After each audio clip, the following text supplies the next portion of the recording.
In shiatsu, there's different forms of diagnosis to determine how you go about doing the work. They have hara diagnosis, feeling the abdomen. They look at tongue, look at the coating. They have what's called the 4 observations, and which I think we all do.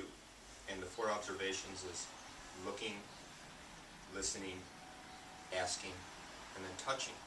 And we'll talk a little bit about that. That's in the manual. That's what I based most of my work on, are those 4 observations.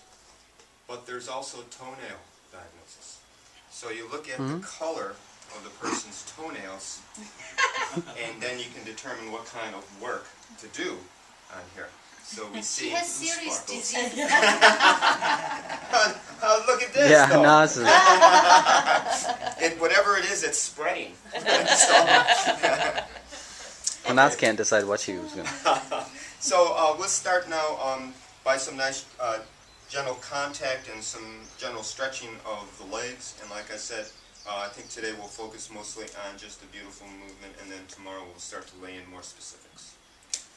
So we're going to start today by first just making contact with the person and taking a few breaths. And just from the beginning, grasp the concept that all movement is born out of stillness. And then we're going to come in, grasp calcaneus, inhale, and on the exhale just sink back with our body weight. So I have nice extended arms, and I'm just letting my body weight engage both her physical and energetic body.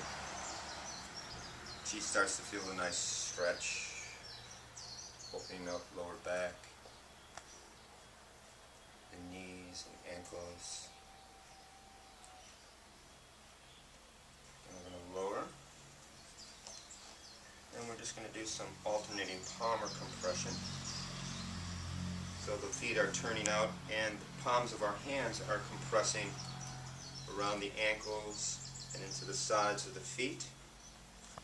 But notice that I'm working through extended arms, and I'm shifting my body weight. The shifting of the body weight is what gets the compression. We don't work with our arms bent because then it's just muscle, but here we use all the energy available. And then from this compression, the same movement, but now we use our thumbs to compress into this body. Bless you. Working into the arches and into the plantar or bottom surface of the feet.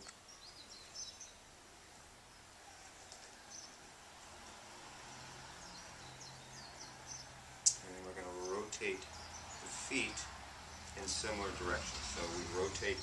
And one thing is, with our arms straight, we're over our work, like I mentioned. We're going to try to keep ourselves over our work as much as possible.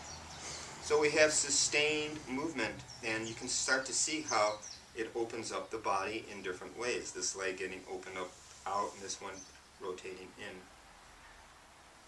We inhale and release, and exhale, go to the other side.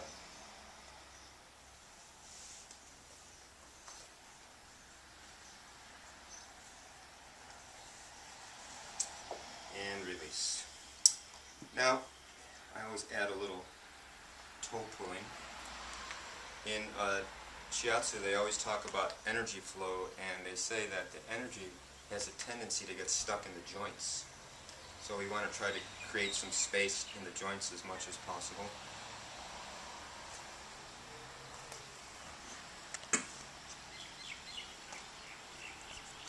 Spacious, airy joints. Then you're going to come and slip your leg underneath our leg. So left leg, left leg. And so this makes nice contact, but it also supports the knee from hyperextending. So there's nice movement there. And we're going to have a nice grasp of the foot here, and nice hand curling over the top of the foot. We're going to inhale, and on the exhale again, creating space by just leaning back.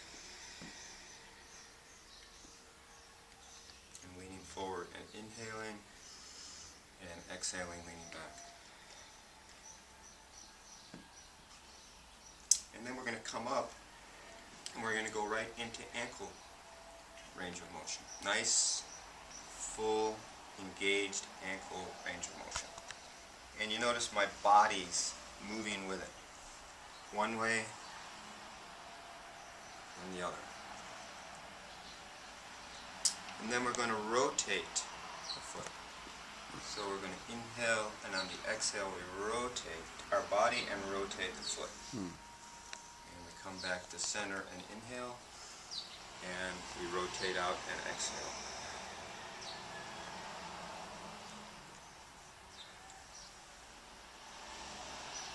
And we're going to switch. Nice contact on the calcaneus. Other hand wrapped around the dorsal surface of the foot. And inhale, exhale, like you're looking over your shoulder.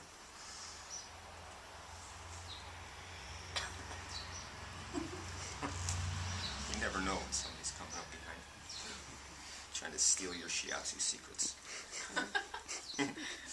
Okay, so nice loosening here. So we had traction, opening up the joints here.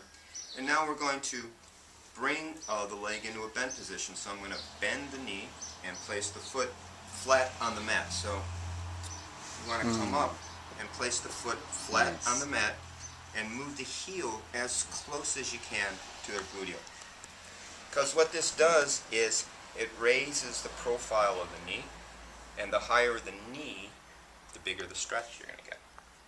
So in this stretch, I'm sitting on the ground, figure 4, so my inside leg is bent, and I'm going to use my leg to support that foot so it doesn't slip.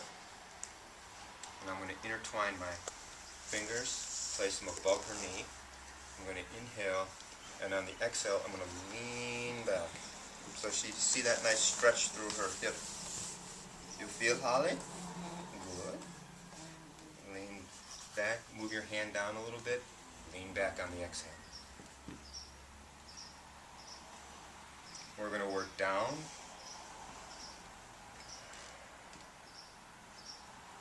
and then back up.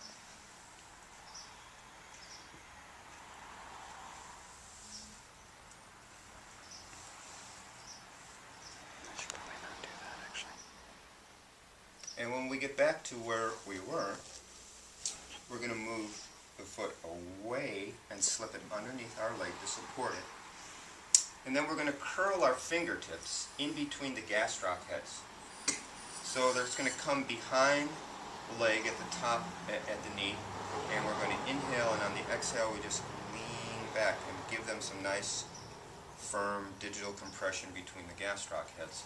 And all these stretches are focused on either stretching the meridian or physically engaging the meridians. So this digital compression between the gastroc heads is going right into one particular line of energy, the bladder meridian.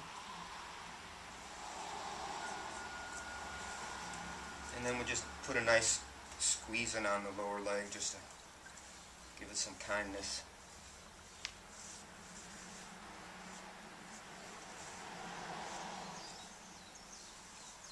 And next, just lift the leg. And then we're going to take the arch of our foot and place it on the back of the leg. Okay, so the outside foot comes with the foot turned out slightly so that the arch of the foot contours to the shape of the back of the leg. Okay, and we have nice contact with the foot, and I would suggest one hand cupping calcaneus and the other hand wrapped around the dorsal surface of the foot. And you have you try to straighten your leg, so you need to be sitting so that your leg is relatively straight, and then you inhale, and on the exhale you just lean back. So they feel nice firm compression in the hamstring. Is it okay, Hal? And you're going to work your way down. Just nice compression. So these are some of the nice general movements to open up the body. Now, as you work down, you notice that you're starting to court social disaster. So, what you like to do is turn your foot and come with one foot on top of the other one, and then you can press into the thigh a little bit. And work your way down. It's okay? And then work your way down. And this last situation is you want to move the knee forward so that visualize the pelvis turning up so that your toes can encounter the ischial tuberosity, that common point of attachment for all the hamstrings. And then you're going to lean back and you'll feel your toes hooking on the ischial tuberosity, and then you lean back. Yow. You want to do that a couple of times. Pardon me? Oh, it feels great. Concur. You concur? Yeah. Okay.